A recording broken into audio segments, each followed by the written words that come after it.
इसके बारे में बात चल रही थी, प्रत्यावर्तक, या इसको क्या बोलते हैं, एसी का जनित्र।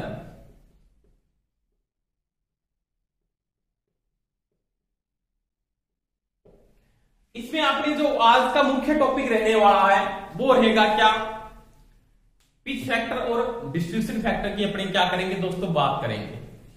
कल मैंने क्या किया था, अल्टरनेटर का जो ईएमएफ समीकरण पढ़ा था आपने, क्या पढ़ा था, ईएमएफ समीकरण।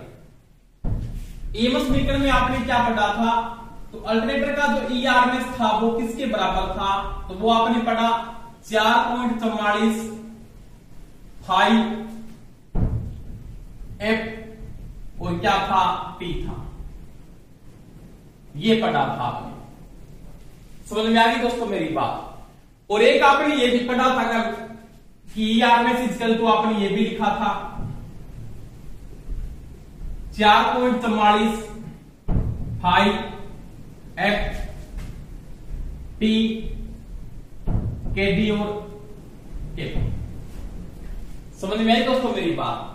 तो ये दो बातें की थी आपने, दोनों स्पीकर भी मैंने क्या किया था, बिल्कुल सही है, पर तो अपने जो ज्यादा यूज करके चलते हैं वो इसको ही करके चलते हैं,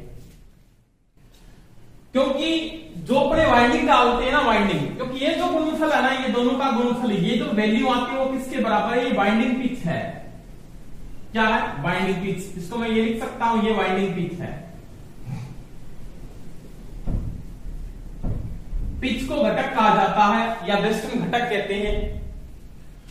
अब देखो वाइंडिंग पिच इक्वल टू मैं क्या लिख सकता हूं, तो मैं लिख सकता हूं केडी इंटू में क्या है, केपी। यानी आपके पास वाइंडिंग पिच बराबर क्या लिखा जा सकता है, केपी, केडी इंटू केपी का क्या गुणनफल है। यानी केडी क्या है, तो ये तो है क्या, ये तो है विकलन गुणक, घटक नहीं होता, गुणक होता, पिच का मतलब विकर्ण गुणक, और ये है आपके पास पिच गुणक। क्या है, पिच गुणक। समझ में आ गई दोस्तों मेरी बात। तो मैं यहां पे क्या करता हूं, अगर मैं ERMS equal to 4.44 five F T K D और केपी को मैं अगर यूज करके चलता हूं, तो आपको इन दोनों की वैल्यू के बारे में पता होना बहुत जरूरी है कि डिस्ट्रीब्यूशन फैक्टर क्या है और पिच फैक्टर क्या है। बहुत इंपॉर्टेंट वैल्यू है, बहुत क्वेश्चन भी आते हैं, बहुत बार अल्टरनेटर के अंदर से पूछ लेता है ये। और एक चीज का ध्यान रखना दोस्तों, इन दोनों का मान यानी केडी और केपी का, केडी व केपी का अधिकतम मान कितना हो सकता है, तो वो हो सकता है एक से ज्यादा नहीं होगा, एक से हमेशा क्या होता है, कम हो सकता है, ज्यादा नहीं होगा। अब देखो, अगर मेरे पास वाइंडिंग कौन सी है, अगर मैं इसके अंदर कौन सी वाइंडिंग डाल रहा हूं, अगर मैं फुल पिच की वाइंडिंग कर रहा हूं, अगर मैं फुल पिच की वाइंडिंग कर रहा हूं या पूर्ण गुणक वेस्टर्न में कर रहा हूं, अगर मेरे पास इसके अंदर फुल पिच वाइंडिंग है, कौन सी वाइंडिंग है, फुल पिच।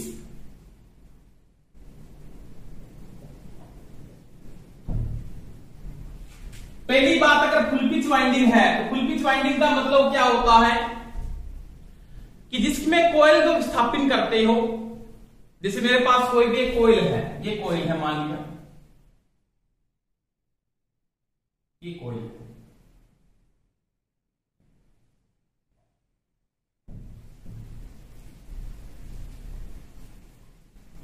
जैसे मैं इसकी सिंपल अगर बात करूं तो कोयल का जो ये भाग होता है ना, जो खांचों के अंदर रहता है, ये भाग, इस भाग को वाइंडिंग में वैसे पूरी डिटेल से बात पढ़ेंगे, तो वाइंडिंग टॉपिक करवाऊंगा तो पूरी डिटेल से बातें भी बताऊंगा। इस भाग को तो बोलते हैं एक्टिव साइड। क्या है ये एक्टिव साइड, समझ में आ गई दोस्तों मेरी बात। ये भाग और ये भाग, ये दोनों जो भाग है उसको बोलते हैं रिएक्टिव साइड। यानी एक्टिव साइड को जोड़ने के लिए किस साइड का उपयोग किया जाता है, तो वो किसका उपयोग करके, रिएक्टिव साइड का उपयोग किया जाता है। दूसरी बात, ये होती है कॉइल लीड, कॉइल लीड्स। समझ में आ गई दोस्तों मेरी बात। अब देखो ये दो एक्टिव साइड है, एक इसका भाग ये, एक इसका भाग ये है, ये दोनों की दोनों आपके पास एक्टिव साइड है। दोनों एक्टिव साइडों के बीच में अगर डिफरेंस 180 डिग्री का है, कितने का है?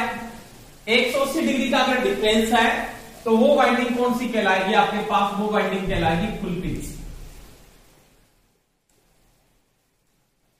कौन सी वाइंडिंग कहलाएगी? Full pitch winding. समझ में आ गई मेरी बात? तो फुल पिच वाइंडिंग का जो डिफरेंस आता है, दो एक्टिव साइडों के बीच में जो कला कोण का डिफरेंस है वो अगर 180 डिग्री है, क्या है? 180 डिग्री है, तो वो वाइंडिंग अपने पास क्या कहलाएगी? वो फुल पिच की वाइंडिंग कहलाती है। समझ में आ गई बात? दूसरी बात, ये जो वाइंडिंग होगी वो कॉन्सेंट्रिक वाइंडिंग होगी या सेकेंडरी वाइंडिंग होगी? क्या होगी? Secondary winding. ये चीज का ध्यान रखना। तब अपने क्या कर सकते हो? आप इस समीकरण को यूज कर सकते हो, फिर आपको केडी और केपी लेने की कोई आवश्यकता नहीं है। समझ में आ गई मेरी बात? अगर मैं फुल पिच की वाइंडिंग करता हूं तो फुल पिच की वाइंडिंग में क्या होगा? आपका जो ये जो डिफरेंस है वो 180 डिग्री का होगा, यानी दो एक्टिव साइड आप यूज कर रहे हो, उनके बीच में जो डिफरेंस का जो एंगल होगा वो 180 डिग्री होगा एक ही कोयल के बीच में। यानी एक कोयल है, इन कोयलों की दो एक्टिव साइड है, उसके बीच का जो डिफरेंस है वो 180 डिग्री होगा, तो वो वाइंडिंग कौन सी कहलाएगी? फुल पिच वाइंडिंग कहलाएगी। समझ में आ गई दोस्तों मेरी बात? दूसरी बात, ये जो वाइंडिंग होगी वो क्या होगी? सेकेंडरी वाइंडिंग होगी या कॉन्सेंट्रिक वाइंडिंग होगी। कौन सी वाइंडिंग होगी? सेकेंडरी वाइंडिंग या कौन सी वाइंडिंग होगी? ये कॉन्सेंट्रिक वाइंडिंग होगी। तो यहां पे जो वाइंडिंग आपकी यूज होगी वो कौन सी वाइंडिंग होगी? Concentric winding. अगर फुल पिच की वाइंडिंग और सेकेंडरी वाइंडिंग है तो आप ERMS बराबर क्या लिख सकते हो? 4.44 मैक्सिमम F इंटू क्या लिख सकते हो? P लिख सकते हो। आप इसको ये भी लिख सकते हो ना, ERMS बराबर, वो भी कोई समस्या नहीं है। 2.225 FZ, एक ही बात है, दोनों में कोई समस्या नहीं, आप इसको लिख सकते हो। ठीक है, परंतु क्या है, अगर ये वाइंडिंग आपके पास फुल पिच की वाइंडिंग नहीं है, कौन सी है? वाइंडिंग आपने डाल रखी है शॉर्ट पिच वाइंडिंग। कौन सी डाल रखी है? Short pitch winding. देखो शॉर्ट पिच वाइंडिंग में क्या होगा? पहली बात, अगर मेरे पास वाइंडिंग कौन सी है? शॉर्ट पिच वाइंडिंग है। पहली बात तो ये,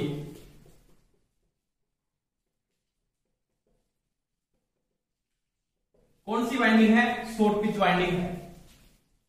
लघु पिच वाइंडिंग है, मान लिया, जिसको हिंदी में कहते हो लघु पिच वाइंडिंग है। दूसरी बात, सेकेंडरी वाइंडिंग ना होकर कौन सी वाइंडिंग है? वितरण लपेटन की गई है। वितरण लपेटन, इसको बोलते हैं डिस्ट्रीब्यूशन वाइंडिंग। क्या बोलते हैं इसको? इसको कहा जाता है डिस्ट्रीब्यूशन वाइंडिंग। क्या कहा जाता है? Distribution winding. एक मिनट भी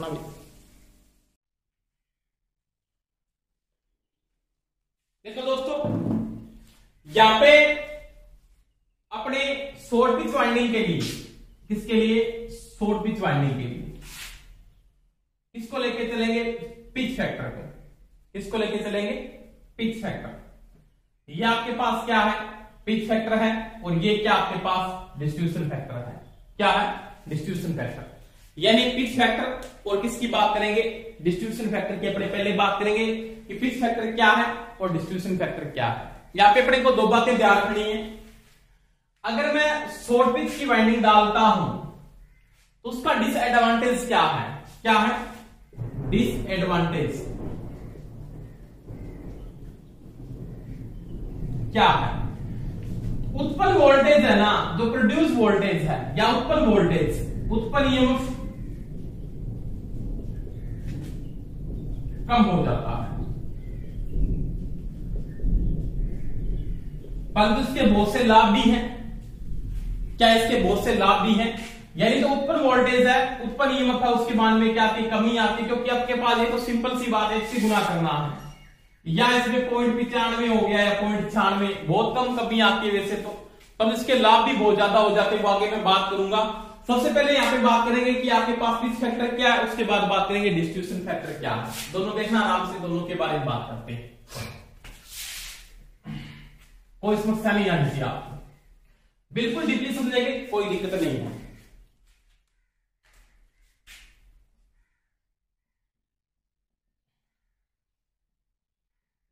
पिच फैक्टर, किसकी बात करेंगे, पिच फैक्टर। देखो पिच फैक्टर क्या है, आपके पास मैं यहां पे दो वाइंडिंग डाल रहा हूं, क्या बना रहा हूं, दो वाइंडिंग। एक तो वाइंडिंग आपके पास ये बना दिया आपने,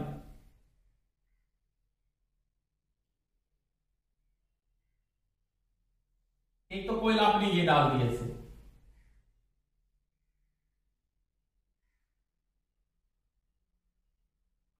ठीक है, एक कोयल को डाल दिया इसे स्लोट के अंदर। अब इसका जो यहां पे इसको स्लोट को यहां से डाला है ना, इसका जो यहां पे डिफरेंस है या एंगल है वो 180 डिग्री है। क्या है, 180 डिग्री। जब दो एक्टिव साइडों के बीच में डिफरेंस का एंगल का जो डिफरेंस अगर 180 डिग्री है तो ये वाइंडिंग कौन सी आपके पास, ये फुल पिच की वाइंडिंग है। कौन सी है, फुल पिच वाइंडिंग। समझ में आ गई मेरी बात। अभी क्या होगा, दूसरी मैंने कॉइल डाली है, उसी प्रकार से ये डाली मान लिया,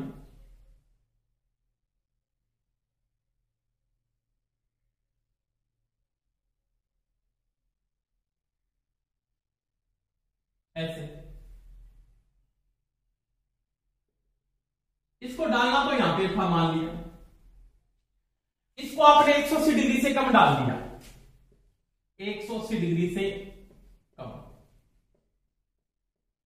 यानी 180 डिग्री से ये क्या है, कम है, यानी 180 डिग्री से क्या है, कम है, 180 डिग्री से कम है।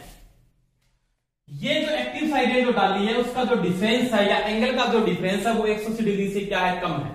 तो ये जो वाइंडिंग होगी वो कौन सी वाइंडिंग कहलाएगी आपके पास, तो ये वाइंडिंग कहलाएगी शॉर्ट पिच। क्या कहलाएगी, शॉर्ट पिच वाइंडिंग। समझ में आ गई मेरी बात।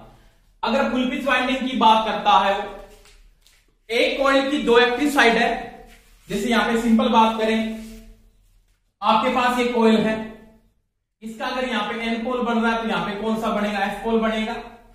इसका यहां पे एन पोल बन रहा है तो यहां पे कौन सा बनेगा, एस पोल बनेगा।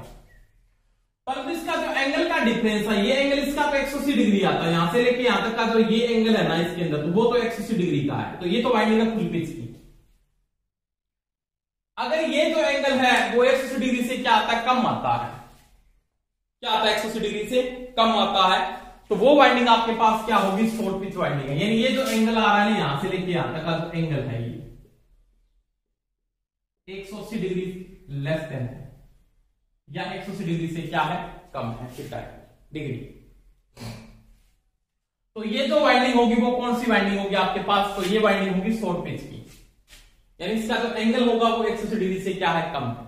अब देखो इन दोनों में जो प्रोड्यूस ईएमएफ होता है, इसमें जो ईएमएफ प्रोड्यूस होगा या इसमें ईएमएफ जो पैदा हो रहा है, इसका जो ई होगा ना, ई वो क्या होगा, इसमें अगर यहाँ पे E1 पैदा हो तो इसमें कौन सा पैदा होगा, E2 पैदा होगा। इसमें अगर E1 पैदा हो तो इसमें भी क्या होगा, E2 पैदा होगा। इसमें जो ईएमएफ पैदा होता है या टोटल जो ईएमएफ आता है या रिजल्टेड जो ईएमएफ है, इसको लिख सकता हूं मैं रिजल्टेड ईएमएफ, तो वो तो होगा इसका E1 प्लस क्या होगा, E2, क्या होगा, E1 प्लस में E2। समझ में आ गई दोस्तों मेरी बात। क्या होगा, ये गणितीय योग है, इसको क्या बोलते हैं, गणितीय योग, गणितीय योग। इसको आप ये भी लिख सकते हैं कि दोनों का मान क्या होगा, बराबर होगा, यानी मैं लिख सकता हूं यहां पे E1 की वैल्यू किसके बराबर होगी, E2 के बराबर है। तो मैं इसको ये भी लिख सकता हूं resulted EMF equal to 2E। यानी आपको वो यहां पे ये पूछ सकता है कि फुल पिच की एक कॉइल है और फुल पिच की कॉइल के अंदर जो आपके पास जो रिजल्टेड ईएमएफ है वो किसके बराबर होता है, तो वो 2E या E1 प्लस क्या होगा, E2 होगा। परंतु ये वाइंडिंग तो एक शॉर्ट पिच की वाइंडिंग है। कौन सी वाइंडिंग है दोस्तों, शॉर्ट पिच की वाइंडिंग है। तो इसका जो रिजल्टेड ईएमएफ होगा वो होगा सैडिसियो, E1 का वेक्टर E2 का वेक्टर प्लस में E1 का वेक्टर प्लस में E2 का वेक्टर, तो इसको बोलते हैं सैडिसियो। क्या बोलते हैं, सदिश योग या बोलते हैं वेक्टर योग, एक ही बात है, दोनों में कोई डिफरेंस नहीं। समझ में आ गई दोस्तों मेरी बात। तो ये तो आपके पास रिजल्टेड ईएमएफ है जो किस में है, फुल पिच की वाइंडिंग के अंदर, और ये किसके अंदर है, रिजल्टेड ईएमएफ वो है शॉर्ट पिच की वाइंडिंग के अंदर। तो यहां पे जो रिजल्टेड ईएमएफ आएगा वो किसके बराबर होगा, वो E1 प्लस E2 का क्या होगा, वेक्टर योग या क्या होगा, सदिश योग होगा। समझ में आ गई दोस्तों मेरी बात। तो यहां पे रिजल्टेड ईएमएफ होगा वो E1 प्लस क्या होगा, E2 होगा। अब देखो इसको जब आपने समांतर चतुर्भुज के नियम से जब आप हल करते हो, पैरेलल जो डायग्राम लगाते हो या पैरेलल जो लगाते हो चतुर्भुज का जो नियम लगाते हो, उसके द्वारा जो इलेक्ट्रोमोटिव फोर्स यहां पे जनरेट होता है या उसकी जो वैल्यू आती है, या इलेक्ट्रोमोटिव फोर्स की जो वैल्यू आती है या जिसका जो रिजल्टेड ईएमएफ होगा वो किसके बराबर आएगा, तो वो होगा समांतर चतुर्भुज के नियम से, समांतर चतुर्भुज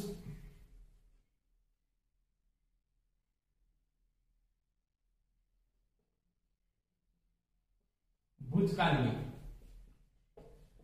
उसके अनुसार इसका जो रिजल्टेड ईएमएफ होगा वो किसके बराबर होगा, उसकी जो वैल्यू आती है वो किसके बराबर होती है, तो ये होता है ER equal to 2 cos alpha बटा में 2। इसमें आगे मत पूछना, इसका जो रिजल्टेड ईएमएफ आएगा वो 2E कोस अल्फा बटा में 2 के बराबर होगा। किसके नियम से निकाल के समान, जैसे अपने वेक्टर बढ़ाया था ना, ऐसी थ्योरी में आपने वेक्टर को पढ़ा था, उसी प्रकार इसमें नियम लागू होता है, और इसका जो रिजल्टेड ईएमएफ अंतिम रूप से आता है वो आता है 2E कोस अल्फा बटा में 2। समझ में आ गई मेरी बात। अब देखो, अब ये जो पिच फैक्टर है ना, क्या है आपका जो पिच फैक्टर है, या आप शॉर्टकट में इसको क्या लिखते हो, केपी, ये किसके बराबर होगा, तो ये होगा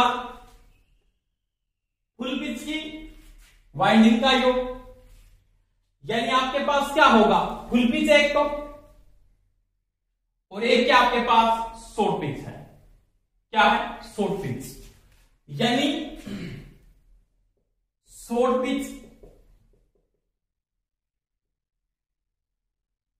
रिजल्टेड ईएमएफ को क्या लिखेंगे, ER, short pitch resulted EMF बटा फुल पिच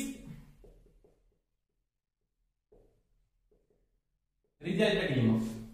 समझ में आ गई दोस्तों मेरी बात, यानी शॉर्ट पिच का रिजल्टेड ईएमएफ और फुल पिच के रिजल्टेड ईएमएफ का जो अनुपात है वो आपका क्या कहलाएगा, पिच फैक्टर कहलाएगा। समझ में आई कि नहीं है मेरी दोस्तों बात, दोबारा से मैं रिपीट कर रहा हूं। इस वाइंडिंग में जो इलेक्ट्रोमोटिव फोर्स पैदा होगा वो अपने कोयल डाल रहे हैं, जो इसकी जो एक्टिव साइड होगी उसका फेज जो डिफरेंस होगा, एंगल का जो डिफरेंस होगा वो 180 डिग्री होगा, इसमें 180 डिग्री से क्या होगा, कम होगा। इसका जो इलेक्ट्रोमोटिव फोर्स जो पैदा होगा वो गणितीय योग से पैदा होगा, E1 प्लस E2, या इसको लिख सकते हो 2E।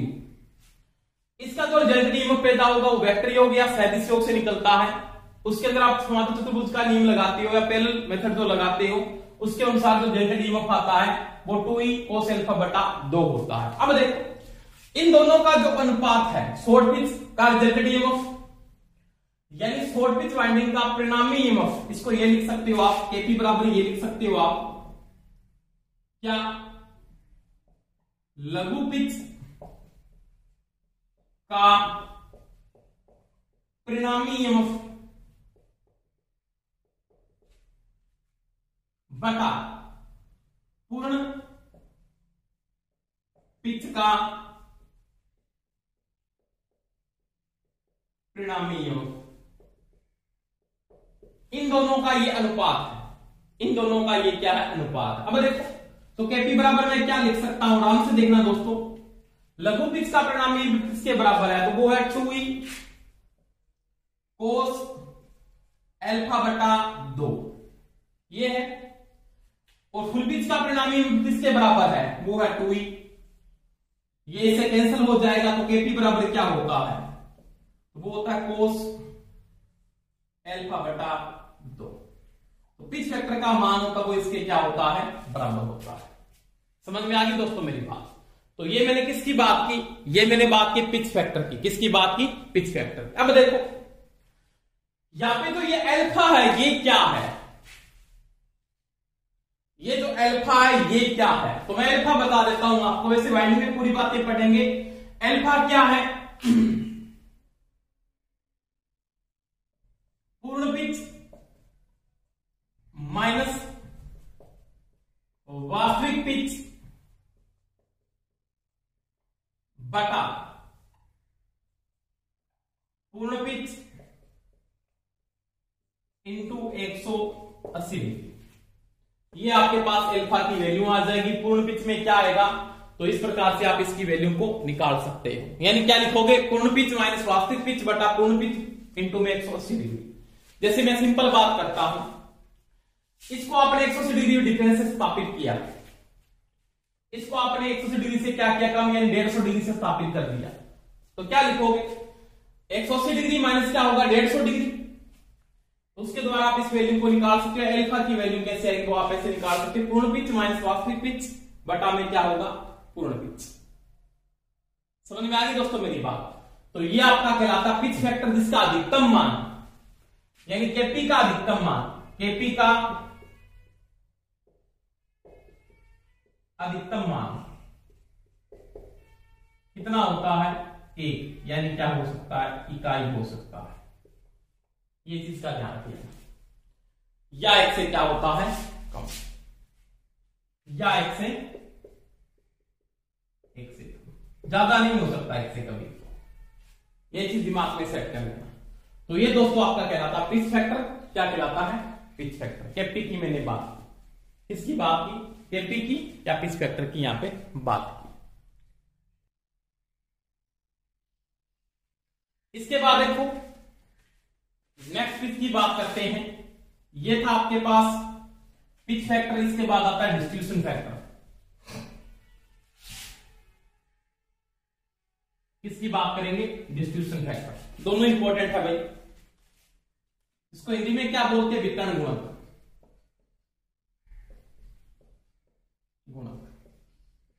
केडी से लिखा जाता है, या बोलते हैं डिस्ट्रीब्यूशन फैक्टर, केडी। अब देखो ये डिस्ट्रीब्यूशन फैक्टर क्या है। पहली बात, डिस्ट्रीब्यूशन फैक्टर का उपयोग किसके लिए किया जाता है, किसके लिए किया जाता है, डिस्ट्रीब्यूशन पैटर्न के लिए किया जाता है, वितरण पैटर्न के लिए। एक आपके पास होती है सेकेंडरी पैटर्न। दोनों की बातें करेंगे अपने, दोनों को डीपली समझेंगे कि सेकेंडरी पैटर्न क्या है और वितरण पैटर्न क्या है। इसकी बात करेंगे, सेकेंडरी लपेटन। ये देखो आराम से, इंग्लिश में क्या बोलते हैं, कॉन्सेंट्रिक वाइंडिंग कहते हैं। क्या बोलते हैं, कॉन्सेंट्रिक वाइंडिंग, कॉन्सेंट्रिक वाइंडिंग। एक ही बात।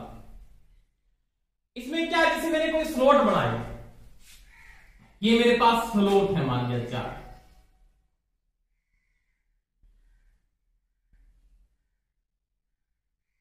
एक स्लॉट मान लिया ये है,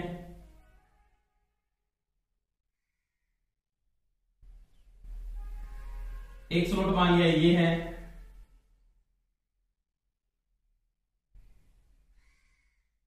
एक स्लॉट मान लिया ये है,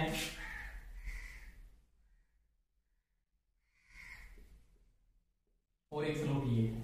कितने स्लॉट है, 4 स्लॉट। यानी 1 2 3 4। समझ में आ गई मेरे पास। यहां पे मेरे पास कितने स्लॉट यूज कर रहा हूं, मेरे पास यहां पे 4 स्लॉट हैं। कितने स्लॉट हैं, 4 स्लॉट। यानी मैं 4 स्लॉटों का यहां पे क्या कर रहा हूं, यूज कर रहा हूं कि मेरे पास यहां पे 4 स्लॉट है। अब देखो स्लॉटों के अंदर मैं क्या डाल रहा हूं, वाइंडिंग को डाल रहा हूं। जैसे मैंने इस वाइंडिंग को डाला है, इस प्रकार से।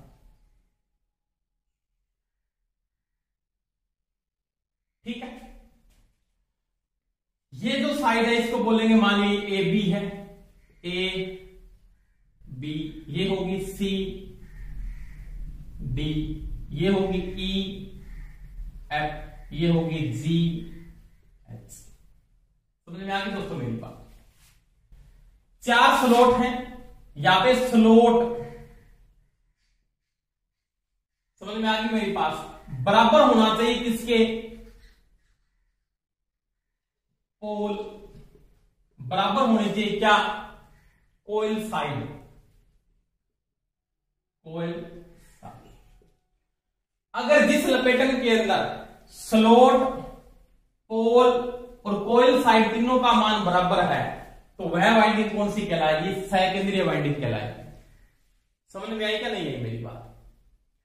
यानी सेकेंडरी वाइंडिंग या कॉन्सेंट्रिक वाइंडिंग क्या होती है, वाइंडिंग में मैं पूरा डीपली समझाऊंगा आपको, जब वाइंडिंग टॉपिक पढ़ेंगे कोई समस्या नहीं आएगी आपको, ये चीज दिमाग में सेट कर लेना।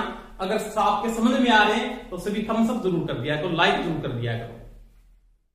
आ रहा है ना, आ रहा तो लाइक करो। जिसके अंदर स्लोट और पोल और कोइल क्या हो, बराबर हो, उसको सेकेंडरी वाइंडिंग कहते हैं। अब इसमें देखो कि स्लोट, कितने स्लोट हैं, 4 स्लोट हैं, 1 2 3 4, ये 4 स्लोट है इसके अंदर, मैंने तो कोई डाल रखी। पोल कितनी बनेंगे, यहां पे मान लिया एन पोल बना तो ये एस बनाएगी, ये एन बनाएगी, तो ये कौन सा बनाएगी एस, तो 1 2 3 और 4, 4 कितनी यहां पे पोल है। कोइल साइड कितनी है, कोइल साइड एक तो होगी एपी, एक होगी कौन सी सीडी, एक होगी ईएफ और एक होगी जीएच। 1 2 3 4, 4 ही क्या है, कोइल साइड है। ये क्या है, कोइल साइड, इसको एक्टिव साइड बोल सकते हो आप, कोइल साइड है। तो इसमें 4 ही क्या है, कोइल साइड है। तो ये वाइंडिंग कौन सी कहलाएगी, सेकेंडरी वाइंडिंग। इसको क्या बोलते हैं, इसमें कॉन्स्टेक्टिक वाइंडिंग कहते हैं।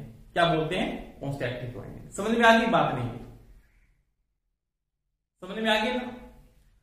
यानी आपको ये पूछ सकता है कि सेकेंडरी वाइंडिंग क्या है, तो जिस वाइंडिंग के अंदर स्लोट, पोल और कोइल साइड की संख्या बराबर हो तो वह वाइंडिंग कौन सी कहलाती है, सेकेंडरी वाइंडिंग कहलाती है।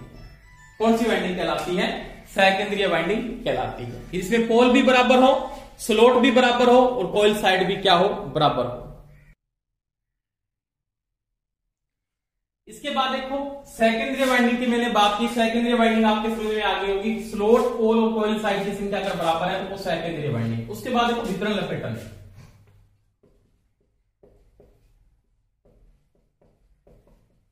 इसकी बात करेंगे, वितरण लपेटन, या इसको बोलते हैं डिस्ट्रीब्यूशन वाइंडिंग। क्या बोलते हैं, डिस्ट्रीब्यूशन वाइंडिंग। ये क्या कहता है कि वितरण लपेटन में क्या है, जैसे मेरे पास ये स्लोट बने ऐसे 1 2 3 और ये 4 स्लोट है ऐसे बड़े हुए।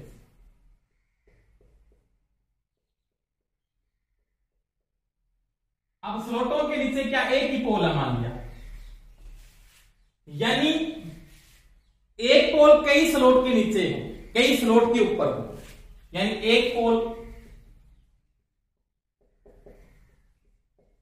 कई स्लोट के साथ। समझ में आ गई मेरी बात। यानी जिसके अंदर पोल और स्लोट की संख्या बराबर ना हो, यानी जो आपके पास एक ही पोल बन रहा है वो कई स्लोटों के साथ बन रहा है, तो वो वाइंडिंग कौन सी कहलाएगी, आपकी वितरण लपेटन, या उसको बोलते हैं डिस्ट्रीब्यूशन वाइंडिंग। कौन सी वाइंडिंग बोलते हैं, डिस्ट्रीब्यूशन। इसमें क्या है, स्लोट, पोल और कोइल साइड की संख्या क्या होगी, बराबर होगी, वो कॉन्सेंट्रिक वाइंडिंग होगी।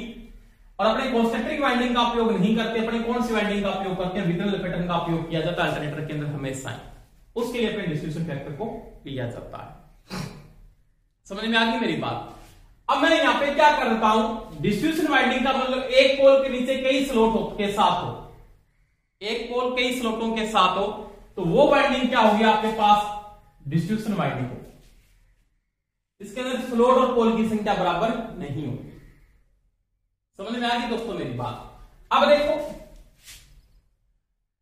इसका डिसएडवांटेज क्या है, इसकी हानि क्या, पहली बात इसकी हानि की मैं अगर बात करूं तो उत्पन्न ईएमएफ में कमी आती है, उत्पन्न ईएमएफ में कमी आती है इस वाइंडिंग के कारण।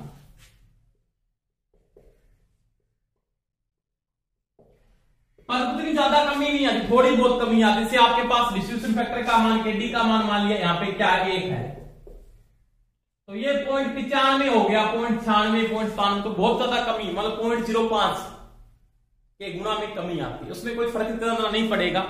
तो ये जो वैल्यू है, उत्पन्न जो हानि है, आपको ये पूछ सकता है कि वितरण लपेटन से क्या हानि होती है, या डिस्ट्रीब्यूशन वाइंडिंग करने से क्या हानि होती है, अल्टरनेटर में कौन सी वाइंडिंग की जाती है, तो वाइंडिंग तो ये की जाती है।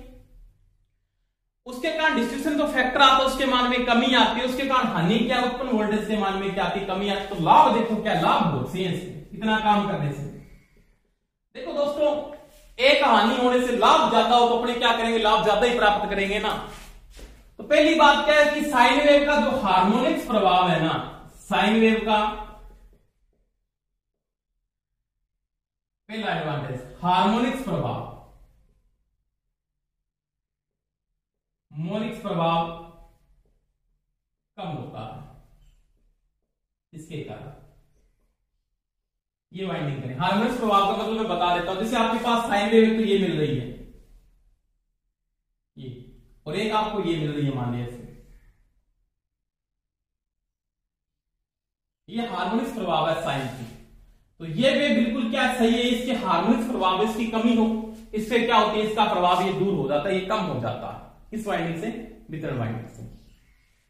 दूसरी बात, तांबे की बचत होती है, कॉपर की बचत होती है, तांबे की बचत होती है, क्योंकि वाइंडिंग शॉर्ट पिच डालोगे तो क्या होगी, तांबे की बचत होगी या कॉपर की बचत होगी वितरण पैटर्न के अंदर। 3 नंबर बात मैं यहां पे करूं तो तांबर हानि कम होती है, तांबर हानि कम होती है।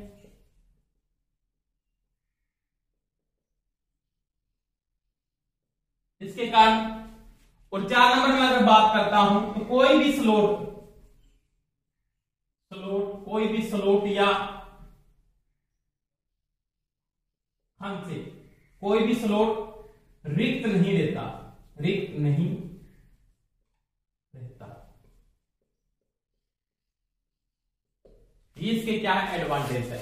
यानी पहली बात है हार्मोनिक्स जो प्रभाव है आपका, उसका मान क्या होता है, कम हो जाता है। कॉपर की क्या होती है, यहां पे बचत होती है, यानी जो हार्मोनिक्स प्रभाव है वो क्या होता है, कम हो जाता है। दूसरी बात, कॉपर की बचत होती है और यहां पे कोई भी स्लॉट खाली नहीं रहता। तीसरी बात है, यहां पे एक कंडीशन और भी आती है, क्या, आर्मेचर रिएक्शन, आर्मेचर प्रतिक्रिया प्रभाव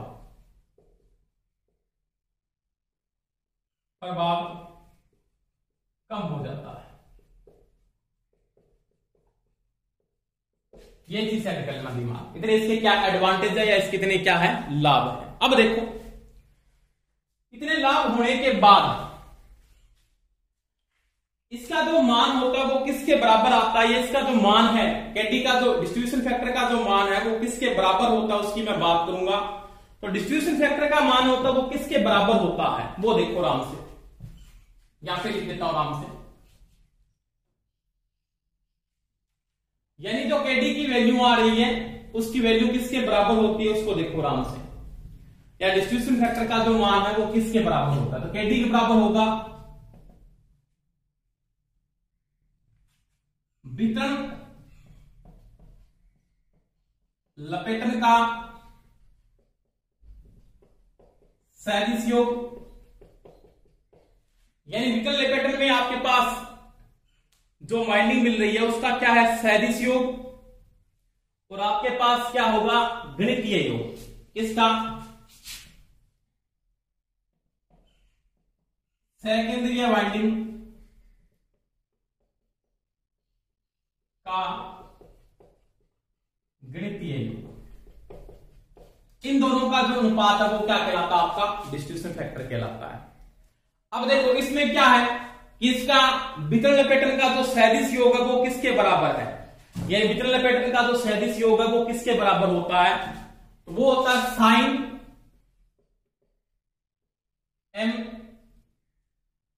एम बी बटा 2। ये तो इसका क्या है, सदिश योग है। और इसका, इसमें ज्यादा नहीं जाएंगे डीपली, अगर मैं बाइंडिंग करवाऊंगा तो कोई डिटेल समझा दूंगा आपको। इसका जो सेकेंडरी योग होता है वो किसके बराबर है, एम साइन बी बटा 2। यानी मैं लिख सकता हूं के d equal to sine m b बटा 2 और एम साइन बी बटा 2। ये इसके डिस्ट्रीब्यूशन फैक्टर के क्या होता है, बराबर होता है। समझ में आ गई दोस्तों मेरी बात। यहां पे अपने को सुन देना है कि एन क्या है। दो तीन बातें मैं यहां पे लिखा देता हूं आपको, वो देखना आराम से। एन क्या है, एन क्या है और बी क्या है। एन तो क्या है, एन यहां पे लिखे चलेंगे प्रति पोल स्लोट, प्रति पोल स्लोट की संख्या।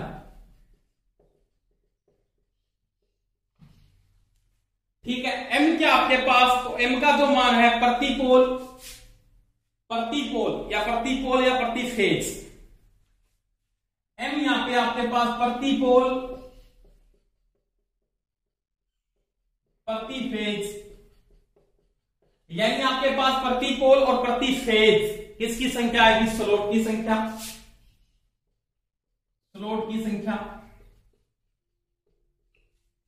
ठीक है, और बी क्या होगा यहां पे, तो बी होगा 180 डिग्री बटा में एन, 180 डिग्री बटा में एन होगा। तो ये मान आप इसमें पुटअप करोगे तो आपके पास क्या आएगी, इसकी वैल्यू आ जाएगी। समझ में आ गई दोस्तों मेरी बात। दोबारा से मैं रिपीट कर रहा हूं, सेकेंडरी वाइंडिंग क्या, इसमें स्लोट पोल, उसको कोइल साइड की संख्या क्या होती है, बराबर होती है, तो उसको सेकेंडरी वाइंडिंग। वितरण पैटर्न में ये बराबर नहीं होता, एक पोल के नीचे कई स्लोट होते हैं। अब यहाँ पे हानि क्या है, तो ईएमएफ में थोड़ी कमी आती है, इसका मान 1 से थोड़ा कम रहता है, अधिकतम मान इसका 1 होता है, 1 से क्या रहता है, कम।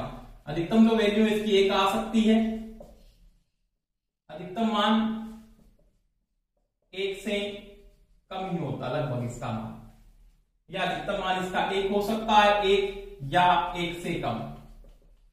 अधिकतर 1 से इसकी वैल्यू आती है, वो कम नहीं आती, ये चीज का ध्यान रखना है। तो आपके पास डिस्ट्रीब्यूशन फैक्टर का मान आएगा वो sin m b बटा 2 होगा। यहाँ पे m क्या है, तो प्रति पोल प्रति फेज स्लोट की संख्या, n क्या है, प्रति पोल स्लोट की संख्या, n को यूज यहाँ पे करोगे आप, तो b बटा b बराबर क्या है, 180 डिग्री बटा n होगा। तो ये तो